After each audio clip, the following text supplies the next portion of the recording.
berjuang dalam bagaimana memenuhi hak-hak kesejahteraan bagi rakyat di Indonesia, kawan-kawan. Apresiasi kawan-kawan, terima kasih. Perkenalkan, saya Muhammad Ishak, perwakilan dari Sekolah Mahasiswa Progresif juga. Namun untuk sebelum memulai orasinya adalah saya rasa untuk membakar semangat. Hidup buruh! Hidup buruh! Hidup rakyat Indonesia! Hari ini kita ketahui bersama, hari ini kita lagi-lagi datang kepada kantor pusat Provinsi Gubernur Banten, yang hari ini coba kita sampaikan apa yang menjadi aspirasi kita bersama-sama, untuk ternyata khususnya dalam Provinsi Banten ini tidak menjadi permasalahan ataupun ini menjadi akar permasalahan yang terus terjadi di Provinsi Banten, kawan-kawan. Pada hakikatnya kenapa?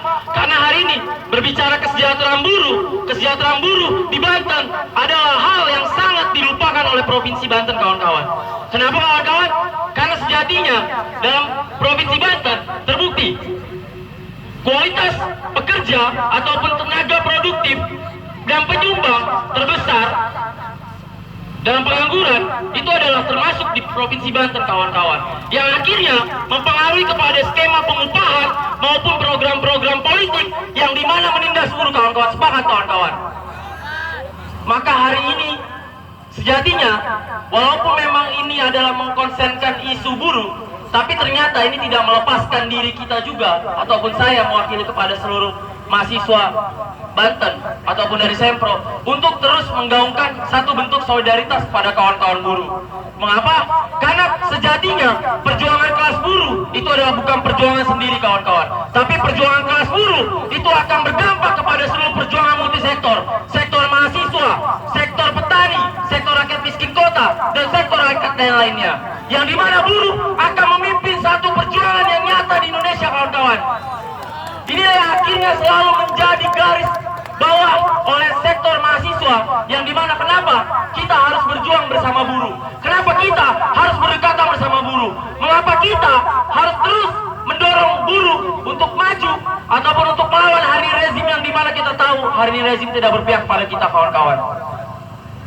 Ditambah lagi berbicara dampak secara ketenaga kerjaan, tentulah berbicara perburuan adalah berimbas juga kepada sektor pemuda ataupun sektor pelajar ataupun mahasiswa, yang dimana kawan-kawan kita ketahui bersama impact dari hari ini krisis ekonomi yang terjadi, dan juga ternyata ada impact dari PPKM.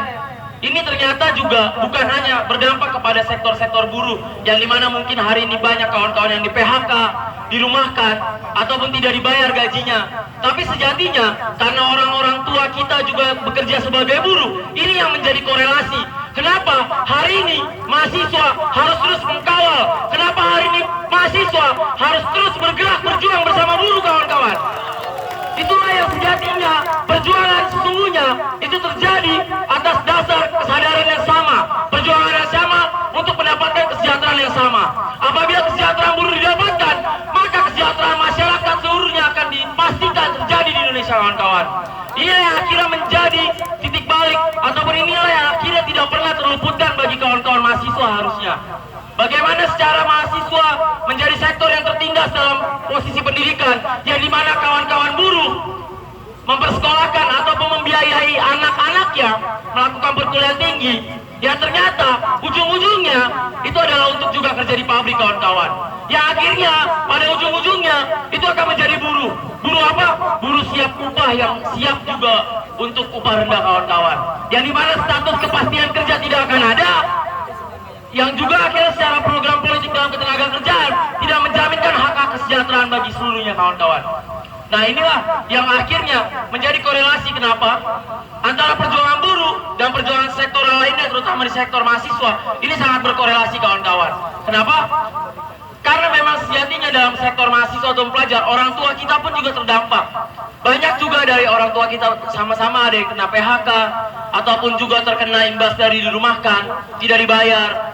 Ini yang akhirnya menjadi permasalahan juga di sektor pendidikan. Akhirnya banyak mahasiswa ataupun banyak pelajar-pelajar yang tidak melanjutkan sekolahnya, kawan-kawan. Itu ada imbas dari kenapa hari ini kebijakan politik rezim Jokowi, yang dimana hari ini dijawatakan oleh Provinsi Banten lewat Gubernur Wahidin Halim, yang ternyata menindas multisektor, yang menindas setiap segmen-segmen di buruh maupun di berbagai multisektor lainnya.